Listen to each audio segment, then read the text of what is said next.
کئی دفعہ ایسا ہوتا ہے کہ جائیداد ہوتی ہے بہت ساری، اور بھائی جو ہے وہ شادی کے بعد اپنی بہنوں کو وہ حصہ نہیں دیتے، اور بہنیں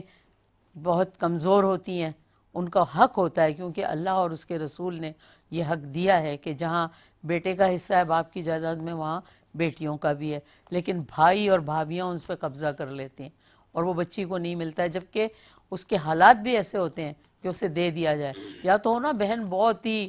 ویل آف ہو، بہت زیادہ اس کے پاس پیسہ ویل آف ہو یا نہیں ہو، حصہ تو اللہ کی طرف سے ہے۔ ویل آف ہو یا نہیں ہو، بہن خرب پتی بھی ہو، اس کا اگر 1 روپے کا بھی حصہ بنتا ہے، 1 روپے کا بھی حصہ بنتا ہے، اور بہن خرب پتی ہے اور بھائی 10 روپے کا مقروض ہے، ایک میں مثال دے رہا ہوں آپ کو، ورڈز مثال دے رہا ہوں، پھر بھی اگر حصہ بنتا ہے تو بہن کو دینا پڑے گا، کیونکہ حصہ بنتا ہے بہن کا حق ہے، بہن چھوڑ دے الگ بات ہے، بہن کو یہ دینا پڑے گا کہ بہن یہ آپ کا حصہ ہے، یہ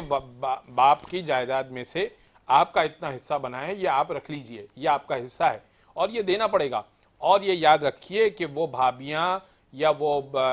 لڑکیاں جو اپنے شوہروں کو اکساتی ہیں کہ اگر ہم نے یہ گھر بیچ دیا تو ہم تو چھوٹے گھر میں آ جائیں گے، اگر تم نے اپنی بہن کو اپنے گھر میں سے حصہ دے دیا تو آج جو ہمارے پاس 12 کمرے کا یا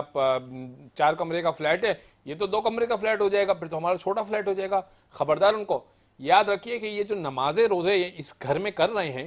کسی کا حق غصب کر کے، غصبی جگہ پر نماز نہیں ہوتی، قبضے والی جگہ پہ نماز نہیں ہوتی، تو یہ نمازیں تو ساری بیکار چلی گئیں۔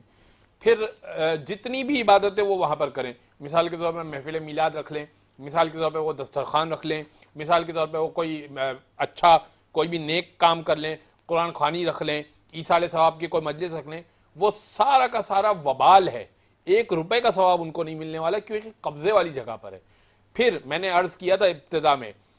وہ قبضے والی جگہ جس پہ کسی بہن کا حق ہے، وہ یا بھائی کا حق ہے، بعض دفعہ بھائی کا بھی حق کہا گیا ہے، کمزور بھائی ہے بیچارہ، نہیں، میں بھی ایک اور مثال پڑھی اور تازہ بھائی آپ کا، سے پوچھنے اور والی وہ زمین اپنے 7 طبقوں سمیت اس کے گلے کا توق بنا کر قیامت میں ڈالی جائے گی۔